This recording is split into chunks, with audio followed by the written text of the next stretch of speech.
Hi everyone, it's Sandy and it's time for the full moon rose reading, and it's been a while since I've done a rose reading. The energy has felt so in flux, and I've just had to wait until it was the right time, until the energy felt right to be doing a rose reading. It's been such an intense time for so many of us, and it's just such an interesting flow. So we've come round to another, full moon. Hi Jonathan, let me see who else is on. I haven't got my glasses on. Hi Kasha, hi Christine. I've had all sorts of technical issues as well. My phone won't do Facebook Lives for whatever reason, so I've had to resort to an iPad and then work out how I can work with that as well. So it's just been the most ridiculous time, really, but I'm very pleased to be on here this evening, and hopefully have managed to do it before the before the sun goes down completely. Oh my goodness. I hope you're all doing okay. It certainly is. Oh my goodness, what a time. At the spring equinox, I felt very, very guided to create a Rose Heart Inner Mastery program, a 9-month journey that would take us round to the winter solstice. Little did I know that we were going to head into such an intense time, and it's just been, for me, it's been an absolute godsend to have that sort of thread that's been running through, that sees us through into that Jupiter-Saturn conjunction at the winter solstice that everybody is heralding as being a turning point. It certainly will be a turning point out of this year.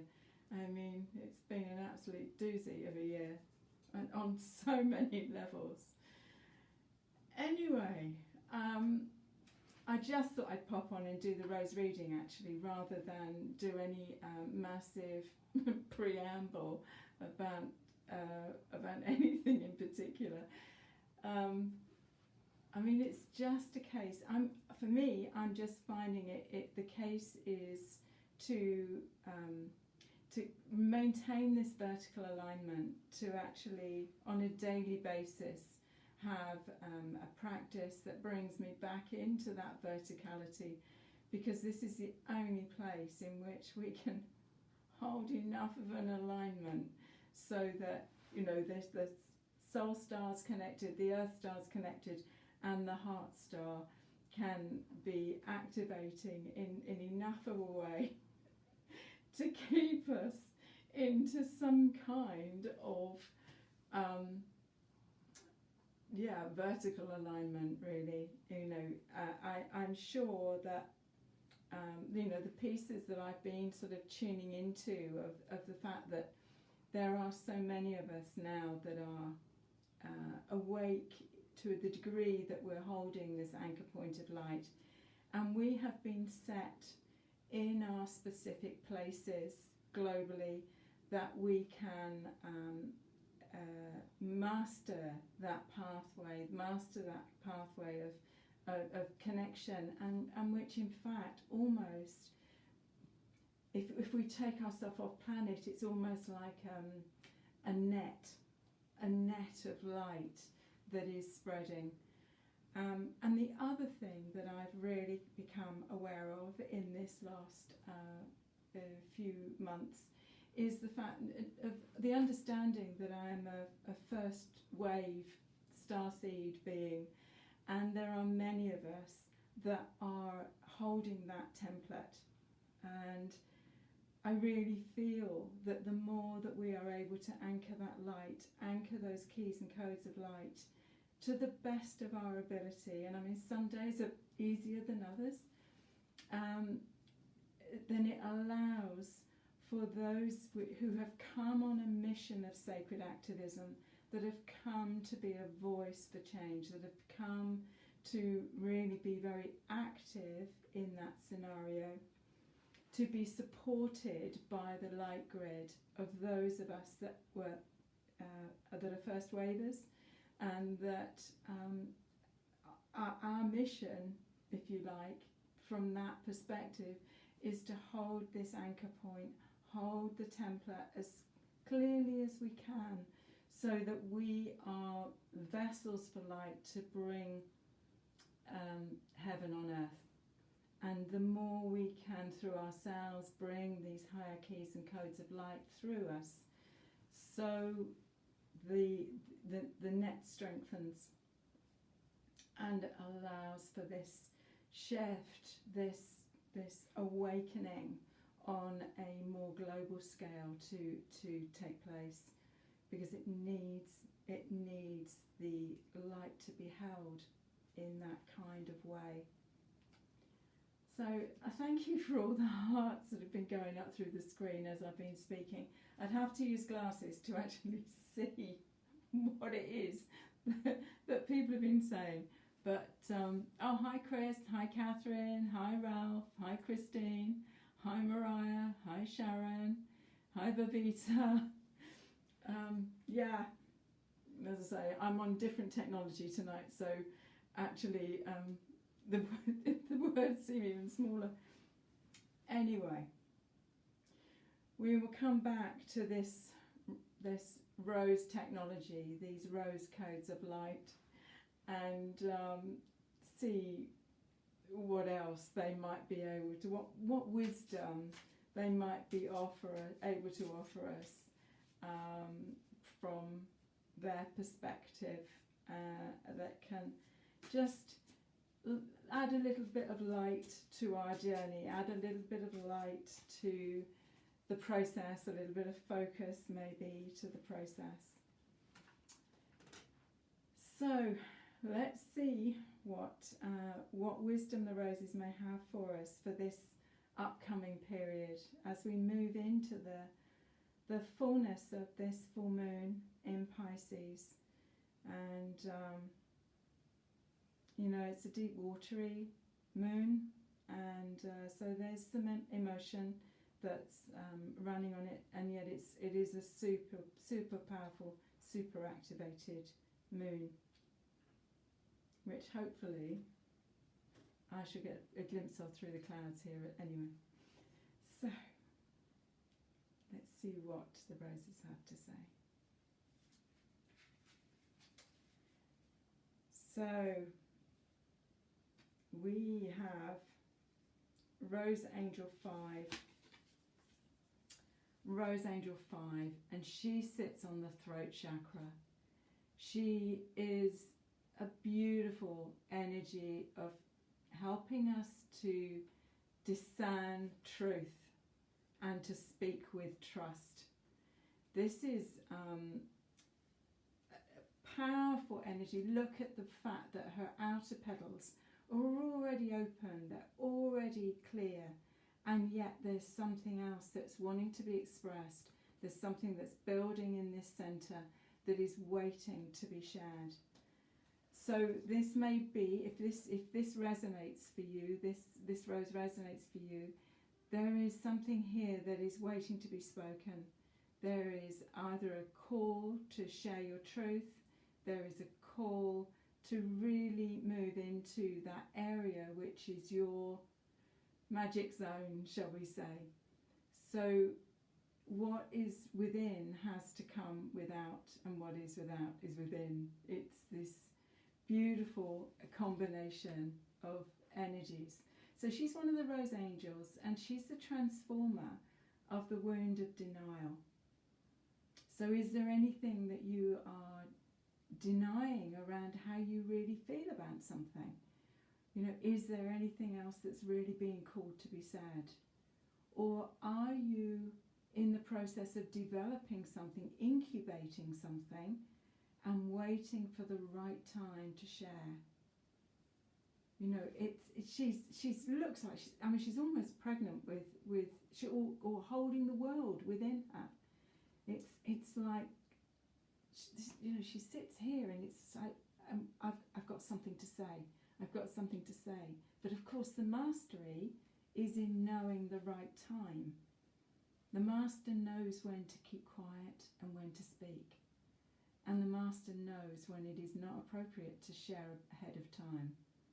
Sometimes when we get so excited about something, an idea or a pathway that opens up, and we share, the energy can be dissipated, the energy can be lost.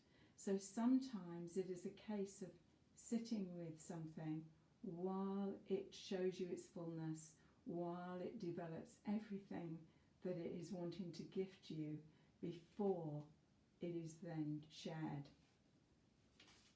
So interesting energy for us to be working with as part of this time, this intense time. I'll turn these roses, I'll turn them all round. Oh my goodness. I've got roses going in two different directions here. It's because I'm not in the normal setup, and I've had to move a table, so I'm discombobulated. Oh, but still smiling. Anyway, let's see what the roses have got to offer us as the second rose for this evening. So the second rose is the Soul Star. Beautiful, beautiful, a radiant gold energy. And she sits above the crown, sort of right where your fingertips would touch. And she holds your personal Akasha. This is your incarnational script for this particular lifetime.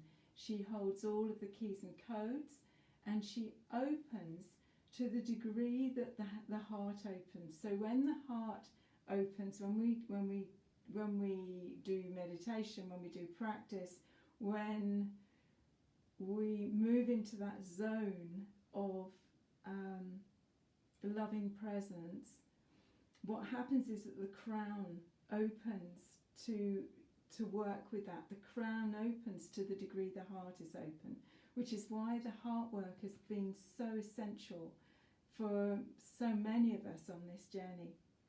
So when the crown opens, this center, this soul star, opens with a divine dispensation of gold, sparkly golden light, which comes down through on this central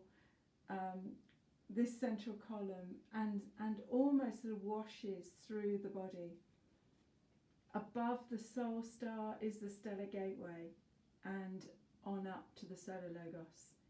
So we've got this continuum that runs down through this central Shushamna, the central column of light through the body, and down to our earth star, the Gaia gateway, and on into the crystalline form at the centre of Mother Earth. So this rose is like being in a golden shower.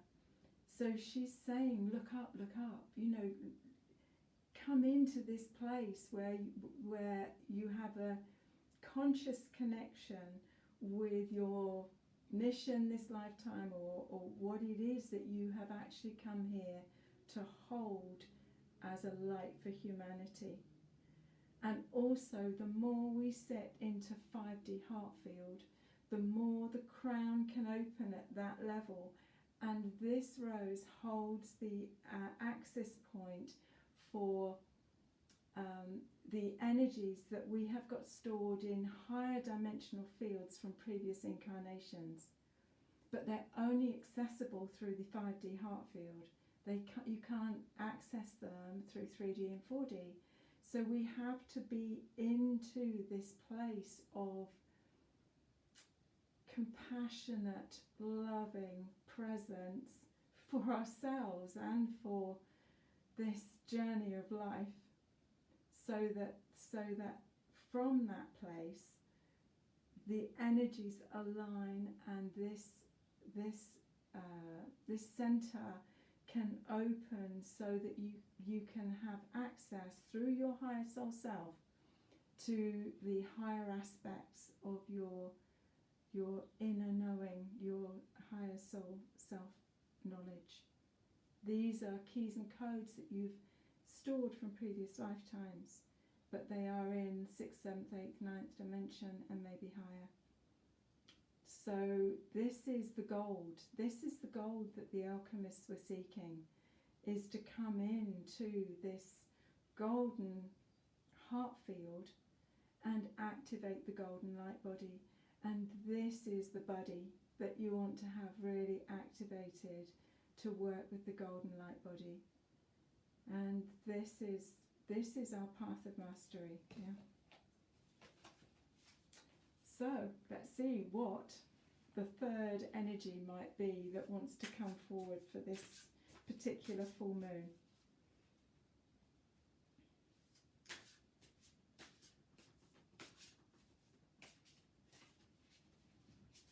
And just to say, I have put a note on the Rose Alchemy page, but I have got just card decks available for the second edition on the website now, and also just the extra 7 cards.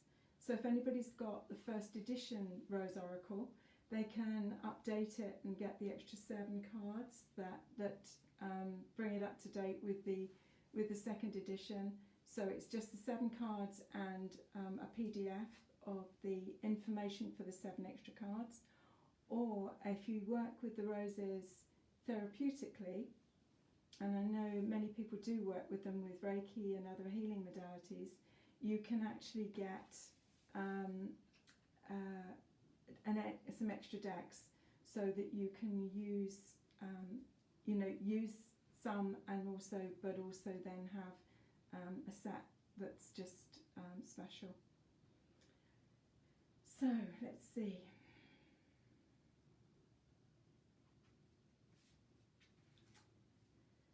So we've got Rose BaGua 1 as our third rose, and she is the first rose on the Rose BaGua. And the Rose BaGua, as many of you know, is a series of 9 roses that set in a BaGua form, like a box of 9 squares, and they're really light codes, life codes.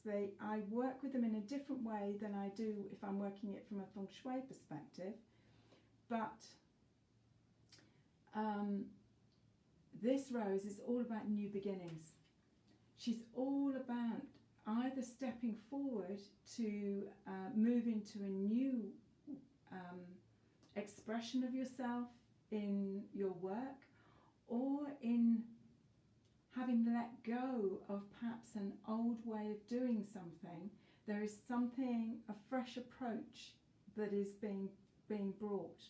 It's like, you can see, if I bring her really close, you can see all of the little droplets on her petals, and it's like a clean slate. It's like stepping in to whatever it is that you do, but in a new way. So gorgeous to be working with. And of course another golden rose. So we've got 2 golden roses as part of the rose reading this evening. And actually even Rose Angel 5, has got gold right down, tucked down in the centre of her leaves, in her petals. So these are our 3 roses, and I hope that their message will have resonated for you at some level. So here's Rose Angel 5, and she's saying this is all about speaking your truth.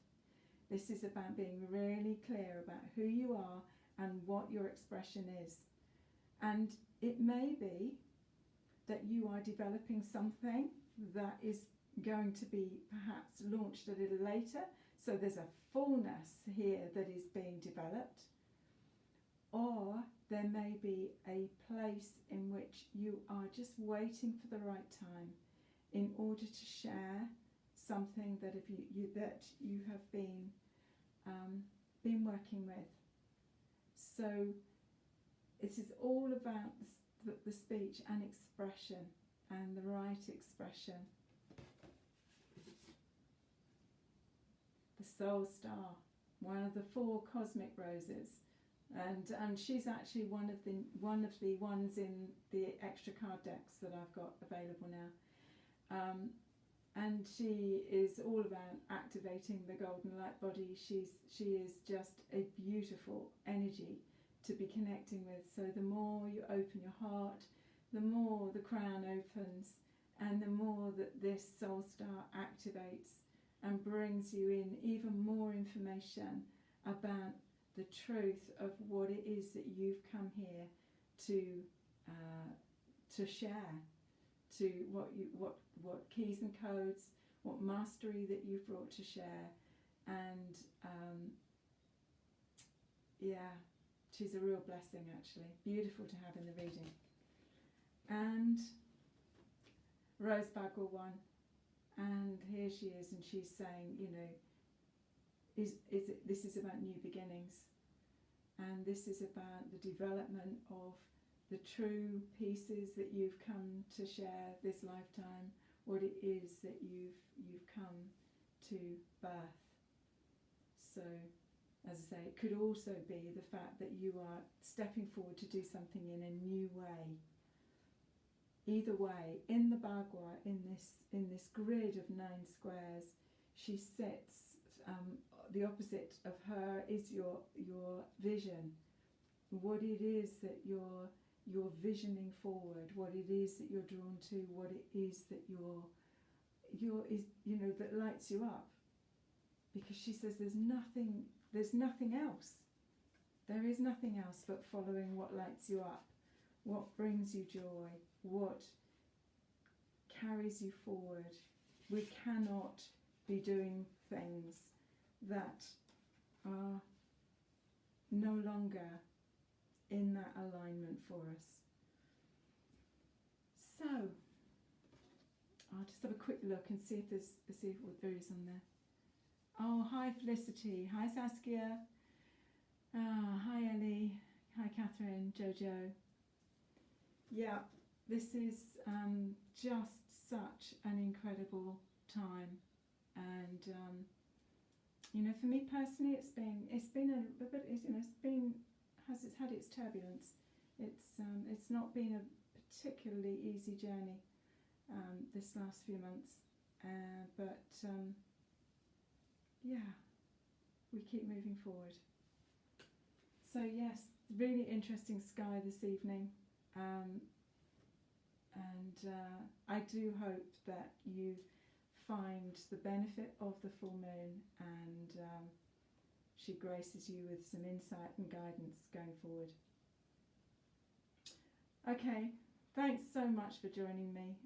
It's always a delight to come on and share the roses and just to connect and share, but with much love and rosy blessings. Bye for now. Bye bye.